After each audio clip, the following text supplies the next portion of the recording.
আলাইকুম ওয়া রাহমাতুল্লাহ। দেশে বসবাস করি আমি 31 নাইট ইংরেজি বছরের প্রথম দিবস মানবো কেন? আমি কি ইহুদির বাচ্চা? আমি কি খ্রিস্টানের বাচ্চা?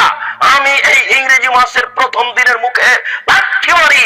আমি এই ইংরেজি মাসের প্রথম দিনকে মুখে লাথি মারি। তুমি কার পুরুষ? তুমি কার পুরুষের বাচ্চা?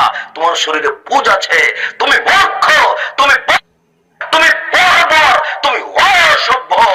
যত যুবক যুবতী এইসব দিবস মানে যারা পান্তা ভাত নিয়ে গিয়ে বট গাছের নিচে ইলিশ মাছ দিয়ে খায়, এবং যারা একে মানে, যাকে এরা হিসাব করে, যত নেতা, যত নেত্রী, যত ছাত্রী, যত ছাত্র, যত শিক্ষক, যত শিক্ষিকা, এরা সবাই বন্য, এরা সবাই বর্বর, এরা সবাই অসভ্য। যারা এইসব দিনকে পালন করে, আমি আব্দুর রাজ্জাক যদি তাদের মূর্খ প্রমাণ না করতে পারি, আমি জাতির সামনে জিন্দেগি তার কোনোদিন আসবো না। আজকে শেষ করলাম। বলেছেন আদম সন্তানের পাকে নড়তে হিলতে দেওয়া হবে না। 5টা জিনিস জিজ্ঞাসা করার পূর্বে এই সময় আল্লাহ মুখামুখি 5টা জিনিস জিজ্ঞাসা করবেন। আন উমরিহি, পুরো বয়স বুঝিয়ে দিতে হবে। জন্মের দিন থেকে নিয়ে মরা পর্যন্ত যা কিছু করেছেন সম্পূর্ণ বুঝাতে হবে। অনস্বাভাবিকই যৌবন জীবন বুঝাতে হবে। যৌবনে মানুষ জেনা করে, যৌবনে মানুষ অন্ধভাবে টাকা ইনকাম করে, এটা খুবই কঠিন। এই জন্য যৌবন জীবন বুঝাতে হবে। অনমালিহি আইনা ইকতাসাবাহু, টাকা বুঝাতে হবে কোথায় ইনকাম হয়েছে। ইনকাম বুঝাতে হবে, ইনকামের পথগুলি কোথায় কোথায়। অফিমান ফাঁকাহু, টাকা কোথায় খরচ হয়েছে সেটাও বুঝাতে হবে। 31 নাইটে পটকা ফুটাও বেটা, ফাইজলেমে করো ধর্মের সাথে। টাকা আছে সেই জন্য এইভাবে চলো। শুনেন আপনি আমার দিনী ভাই, আপনাকে তুচ্ছ করে দেখার আমাদের কোনো সুযোগ নেই। আপনাকে মূল্যায়ন করি। আপনি নোংরা চরিত্র ত্যাগ করুন। আপনি অন্যায়ভাবে অবৈধভাবে টাকা খরচ করে কি দেখাতে যাচ্ছেন? আপনার বিচার একদিন হবেই। সব টাকা বুঝাতে হবে বিচারের মাঠে। আপনাকে দিনী ভাই বলে বলছি, আপনি সতর্ক হন। সতর্ক হওয়া আপনার একান্ত জরুরি, হতেই হবে। টাকা কোথায় ব্যয় হয়েছে সেটা বুঝাতে হবে। আমাদের ছেলে মেয়েরা, মুসলমানের ছেলে মেয়েরা 31 নাইট 0 আওয়ারে নাচ গান ফুর্তি আনন্দ ঢোল ইত্যাদি দিয়ে শুরু করবে, ঠিক না বেটি? কেন করবে? কারণ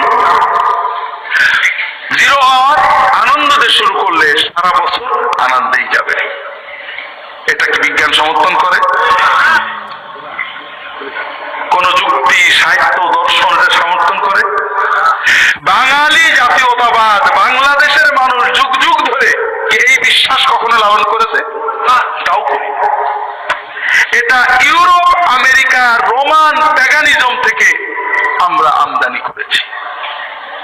যে প্যাগানিজম উঠে গেছে, প্রকৃতি পূজা উঠে গেছে, আমরা এটাকে আমদানি করেছি।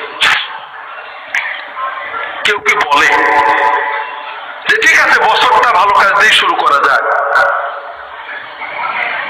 পহেলা 31 নাইটের গভীর রাতে 0 আওয়ারে তোমরা ঢাকা বিশ্ববিদ্যালয়, রাজশাহী বিশ্ববিদ্যালয়ের ছাত্রছাত্রীরা, প্রাইভেট ইউনিভার্সিটির ছাত্রছাত্রীরা যারা পেপসির চেয়ে বিয়ার এবং হুইস্কি খাওয়া বেশি পছন্দ করো, তোমরা 1 বোতল হুইস্কির দাম সবাই শোধ করো, 2 বোতল পেপসির দাম বাঁচিয়ে নাও, 2 দিনের মোবাইলের পয়সা বাঁচাও। ঠিক 31 নাইটে 0 আওয়ারে ওই বস্তির গরিব মানুষের কাছে যেখানে হাজার হাজার শিশু শীতে কাঁপছে, কোন শীতের কাপড় যাদের নেই, তাদেরকে অন্তত একটা শীতের কাপড় দিয়ে তোমার নতুন বছর শুরু করো, এ কথা কি কেউ বলছে? কারণ এটা তো মৌলবাদী কথা, ঠিক না? মানবতাকে সাহায্য করা, গরিবদের সাহায্য করা মৌলবাদী কথা, ঠিক তো? এইরকম কথা বললে তো আমাদের যুবকরা নষ্ট হয়ে যাবে, ঠিক না? তাহলে কেন বলছি না?